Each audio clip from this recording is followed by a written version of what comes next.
பாவங்களா இருந்தாலும் அதிலிருந்து நம்மளை கழுவி நம்மை தூய்மையாக்கி ஆண்டவர் முன்னாடி நம்மளை தகுதியானவங்களாக நிற்க வைக்கும். அந்த அளவுக்கு வல்லமை நிறைந்தது ஆண்டவரோட திருரத்தம். எபிரேயர் 12:14 தூய்மையை நாடுங்கள், தூய்மையின்றி எவரும் ஆண்டவரை காண மாட்டார். கடுகளவுக்கு ஒரு துளி விசுவாசம் நம்ம கிட்ட இருந்தா போதும். அந்த விசுவாசம்ங்கிற ஒரு விஷயம் நம்மளை ஆண்டவருக்கு உகந்த தூய வாழ்வு வாழ வைக்கும். True faith leads to holiness. எப்போ எல்லாம் நம்ம ஆண்டவரோட வார்த்தையை நம்ம கேட்குறோமோ, ஆண்டவரோட இறை வார்த்தையை எடுத்து வாசிக்கிறோமோ, அப்போ எல்லாம் நமக்குள்ள விசுவாசம்ங்கிறது அதிகமாக உறுதிப்படும். அப்போ நம்ம கிட்ட தானாகவே மனமாற்றம் ஏற்படும். இந்த மனமாற்றம் நம்ம கிட்ட ஒரு தூய்மையை ஏற்படுத்தும். நம்ம எல்லாருமே தூயவராக்கப்படுவோம் இறைவார்த்தையின் மூலமாக. ஆக இந்த விசுவாசம்ங்கிற ஒரு விஷயம் இருந்தா எப்படியும் நம்மள அது ஹோலினஸை கொண்டு போகும். இந்த ஃபெய்த் அண்ட் ஹோலினஸ்ங்கிற விஷயம் சேர்ந்தா தானாகவே நம்ம ஆண்டவரோட நீதிக்காக, ஆண்டவரோட உண்மைக்காக குரல் கொடுக்க ஆரம்பிப்போம். ட்ரூத் அண்ட் ஜஸ்டிஸ்ங்கிற விஷயம் நம்ம கிட்ட இருக்கும். ட்ரூத் அண்ட் ஜஸ்டிஸ்க்காக நம்ம குரல் கொடுக்க ஆரம்பிப்போம். யோவான் 18:37 உண்மையை எடுத்துரைப்பதே என் பணி, இதற்காகவே நான் பிறந்தேன், உலகிற்கு வந்தேன். ஆண்டவர் நம்ம கிட்ட இருந்து எதிர்பார்க்கறது எல்லாமே இதுதான். கிறிஸ்தவர்களாக ஆண்டவரோட பிள்ளைகளை அழைக்கப்பட்ட நம்ம ஒவ்வொருத்தருடைய பணியுமே உண்மைக்கு சான்று பகிர்ந்து வாழுது. விவிலியத்தோட ஆரம்பத்திலேருந்து கடைசி வரைக்கும் பார்க்குறோம். யார் யாரெல்லாம் ஆண்டவருக்கு உண்மையும் உத்தமமாக நடந்தாங்களோ, ஆண்டவருக்கு ட்ரூத்ஃபுல்லாக ஃபெய்த்ஃபுல்லாக யாரெல்லாம் நடந்தாங்களோ அவங்க எல்லாருமே ஆண்டவரால் மீட்கப்பட்டாங்க, ஆண்டவரால் உயர்ந்த இடங்களுக்கு கொண்டு போகப்பட்டாங்க. You are not here to be liked or accepted. You are here to fulfill God's purpose for your life. நாம் யாரும் மற்றவங்க நம்மளை ஏற்றுக்கணும், நம்மளை பிடிக்கணுங்கிறதுக்காக நாம் இந்த உலகத்தில் கிடையாது.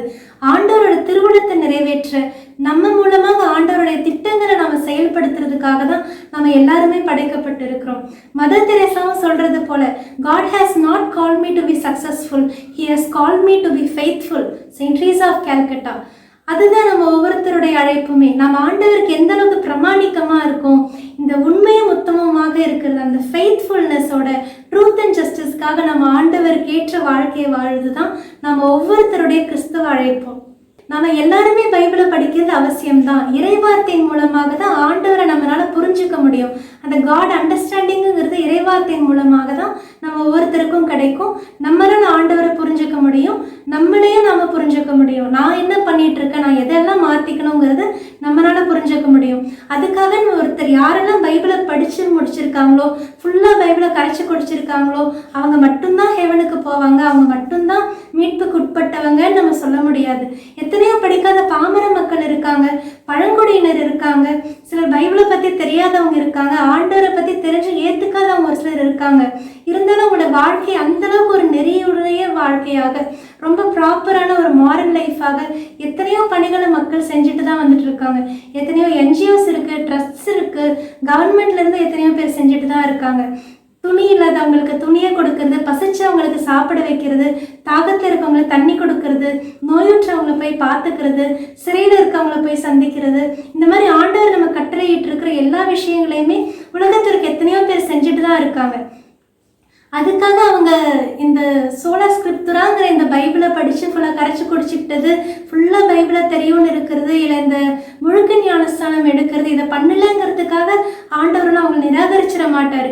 ஏதாவது ஒரு காரணத்துக்காக அவங்களோட வாழ்க்கையிலிருந்து ஆண்டவர் மேலே இதை செய்கிறது, ஆண்டவருக்கு செய்கிறேங்கிற அந்த ஒரு விசுவாசத்தின் பொருட்டு ஆண்டவர் நிச்சயமாக அவங்களால மீட்டுக்குவார்.